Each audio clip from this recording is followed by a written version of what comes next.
Live from our studio here at Adisanwe in Accra. Straight to some other stories tonight. 43 years since the June 4 revolution, Ghanaians are being urged to commit to ensuring that there is no repeat of the incident ever again in Ghana's history. Reflecting on the occasion of June 4 revolution, which falls today, financial analyst Joe Jackson said some of the current challenges are a reminder of the past, but emphasized that violence is not a way to resolve challenges. I must say that at this moment, there's a palpable sense that things are not going well and that we have cause to be worried. Also because, you see, now people can see the heights of luxury. And so the depths of poverty are more painful, are more disheartening, are more frustrating because there's an alternative that is easily compared with. That alternative is accelerated by social media, by the speed of information that's going around. In 79, if somebody was having a good time, it takes time to filter down. And how do you get to know? Now, in a split second, it's on social media. In fact, they would even want to put it on social media. So we have cause to be worried. Our biggest security threat is the joblessness.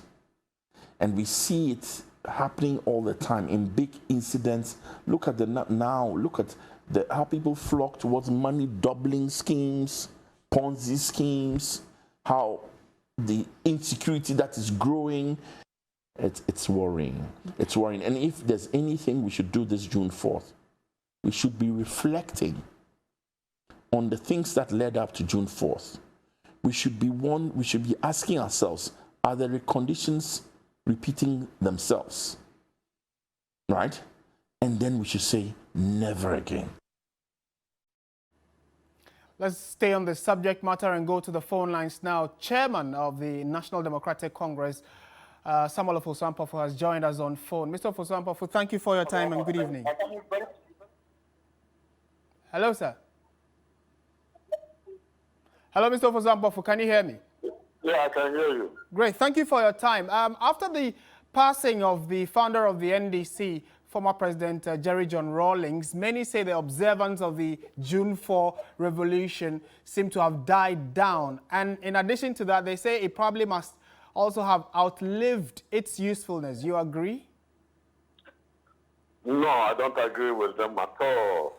I believe that the celebration of June 4th, its principles are as relevant as it used to be in 1979 as it is today. And so the NDC as a political party has established June 4th as one of the calendar activities on the party annual activities. And for that matter, it's constitutionally mandated by the party to celebrate it, whether His Excellency John Rawlings is alive or not. And this year is the first time we are celebrating it, almost a year after the demise of the late president. And as you have observed across the country, this year it has been celebrated at all levels, at the regional levels, at the constituency levels, and at the national level. The national event took place in Oti region, to be specific, at Nkwanta, and I led the celebration there together with the General Secretaries and the former running mate to the party, Professor Nana Opoku Ajiman, together with other cadets, the regional executives, and other national officers. There has been celebrations in Accra and several other regions, and also there has been celebrations across the various constituencies where clean-up exercises and blood donations and all other activities have been organized to,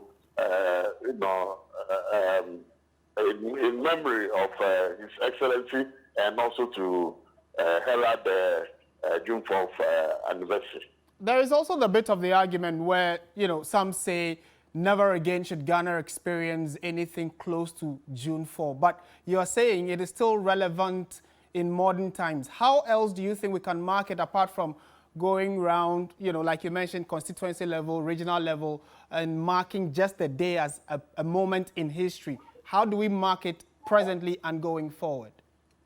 June 4th the principle of June 4th should remain a principle that we have to live with.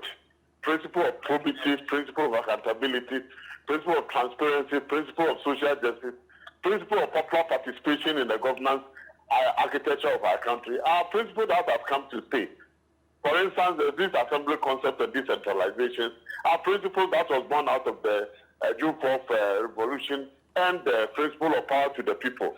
And so I do not understand why people think that accountability and probity should be thrown to the dogs. I believe that it is as relevant as it is in 1979 as it is today.